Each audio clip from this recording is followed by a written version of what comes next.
In my previous video, I've told you that directors are like a pillars for the company. They are very important for the company. So, whom we can appoint as a director? Can anyone be a director in a company? Companies Act is giving certain disqualifications. Any person who possesses these disqualifications should not be appointed as a director in a company. What are these disqualifications?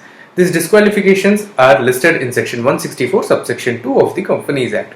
It says that any person who's been imprisoned for a period of more than 6 months for some moral turpitude, he should not be appointed as a director. Any person who's a defaulter in repaying his own loan should not be a director. Any person who's already a director in some other company, which is a default company. What do you mean by default company?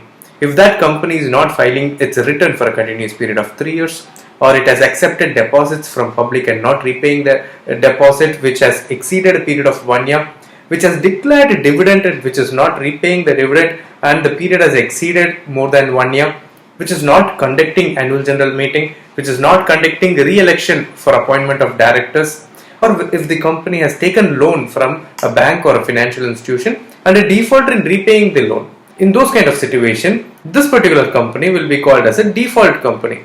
Any director who is a director in a default company will be a disqualified director. They are saying they should not be appointed in any other company. You have been in that company and you have spoiled that company. You don't get appointed in any other new company and spoil even that company. So this particular disqualification came into picture. But how do we know that if a director is disqualified or not? Certain things he should only disclose. So, declaration for non-disqualification in form DIR 8 was introduced by the Companies Act. Companies Act has made it mandatory for all the directors at the time of their appointment, at the beginning of every financial year, in the first board meeting, to disclose that he is not a disqualified director. So he has to give a declaration in form DIR 8 stating that he is not a disqualified director. Now let us see how to fill form DIR 8. So this is how form DIR 8 will look like for disclosure of non-disqualification of directorship. He has to mention the SIN number. When you talk about the registration number, it means the SIN number of the company to which he is submitting it, the nominal and the paid up capital of the company. These details you can get it from the MCA master data or from the balance sheet of the company, followed by the name of the company, the registered office address of the company, addressing it to the board of directors of so and so limited, whatever type of company it is. And here comes the director's detail, who is submitting this particular declaration. So I, the director's name, son, daughter, wife of, so the respective person's name, residing at his particular address. Director, if he's a director, mention it as a director. If he's a managing director, you will mention it as a managing director.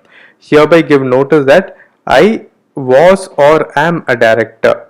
So this particular thing includes even the past tense, which means that if he was a director in any company in the last 3 financial years, even that particular detail has to be disclosed in this particular form. His date of appointment, his date of cessation. So in what all companies in the last 3 years he was a director. So all these details have to be submitted. And he has to say, I further confirm that I do not incur disqualification under section 164 subsection 2 of the Companies Act in any of the above companies in the previous financial year, that I at present stand free from disqualification. Or in case if there is a disqualification, he has to say, I further confirm that I have incurred. So if he has not incurred, you can delete this particular line. If he has incurred, then this particular paragraph you can delete it off. It is or. So any one paragraph only will be there. If he has no disqualification, this paragraph will come. If he has disqualification, this paragraph will come. I have incurred a disqualification under section 164 subsection 2 of the Companies Act in the following companies in the previous financial year, and that I present stand disqualified from being a director. And about the directorships of those companies where he was a director and he was disqualified. So those details will be put, and his full name with signature, date and place. And this will be submitted in the first board meeting of every financial year or at the time of his appointment. Thank you.